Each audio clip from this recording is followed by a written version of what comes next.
the Germans had got you all right, a prisoner, but it wasn't your intention to stay a prisoner for long if you could help it. Even in the hospital bed, you started to plan escape. And an unusual invitation offers the possibility of a very cheeky opportunity. The German commander of the famous JG-26 fighter wing with whom you'd inevitably exchange fire in mid-air combat invites the daredevil British Spitfire pilot with no legs to tea. He's one of Germany's ace fighter pilots and is prepared to accede to your request to let you have a close, on-the-ground look at the famous Messerschmitt 109. You ask a favor. Could you sit in the cockpit? Certainly, came the courteous reply. And once in the cockpit, you had another request. You actually asked me if you could take my Messerschmitt for a circle around the airfield. Enemies then, but great friends now, from his home in Bonn, General Adolf Galland.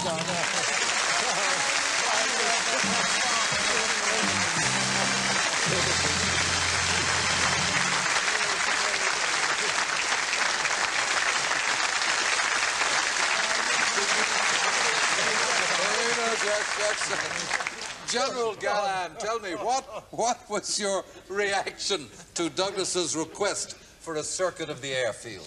I knew that he was able and capable to fly my airplane, but in this situation in the war, I was not allowed to give him the allowance to make a circle around the airfield.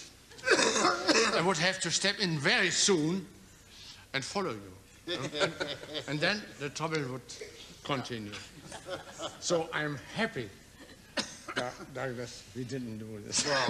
But General Galland, you were to meet again in 1945, this time when you were taken prisoner. Oh, yes. I was not taken prisoner. I present myself, and the war was over, and we surrendered. And I came to the Camp 7 in Latimer, and they brought me over to Tangmer. That's right. He was on the gate, and he had a big case of cigars on his arm. I will never forget this. Told you're soon to be moved to a prisoner of war camp in Germany, you hasten your escape plans and enlist the cooperation of a French nurse. She has contacts on the outside who are prepared to meet up with you and give you refuge if, of course, you manage to escape. And if you look at that screen, Douglas, we're going to Saint-Omer now.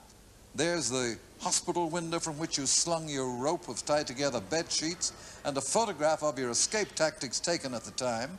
And there was someone without whose help you could not have made that escape, a nurse, Lucille de Becker, now Madame Glano. Bonjour, Colonel Bader. Il y a bien longtemps que je vous ai aidé à vous évader. Hello, Colonel Bader. It has been a long time since I helped you to escape from the clinic Sterrin. It seems incredible that a man with no legs would want to escape to England to continue the fight against the Germans. You are the best. You were taken from the hospital to the other side of Saint-Omer, along the Rue de la Faïencerie, through the gate of number 95 to the house of Madame Yek. This is the bedroom where you rested after your ordeal. And downstairs, you met Madame Petit. And Mr. Bader, here is the room where I met you. You asked me to get you a toothbrush and some toothpaste, which I brought back straight away. We were supposed to come back in the afternoon with my husband, who is now deceased, to bring you the bandages for your legs. Unfortunately, the Germans had already discovered you in the barn at the back of the house. And the lady with her late husband took that enormous risk to hide you, now aged 98, Madame Yek. Bonjour, Mr. Bader. Vous pouvez revenir quand vous voulez, vous serez toujours le bienvenu de la maison. Et vous serez toujours vu comme l'enfant de la maison. Et puis... Hello, Mr. Bader. You can come back anytime you want to. You always be welcome in this house. And you always be considered as the son of the house. Et un bon Anglais. He is a very brave man, Bader, and a very good Englishman. Au revoir. Thank you, Madame Yek, Madame Petit and Madame Glano in Saint-Omer.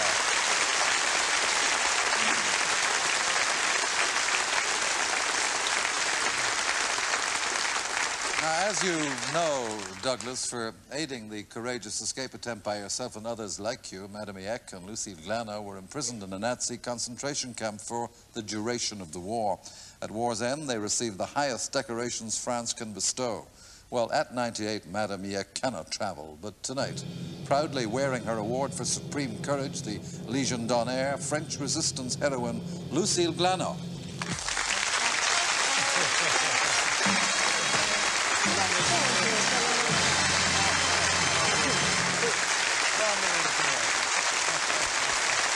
Very good. Don't sit down over there. Okay.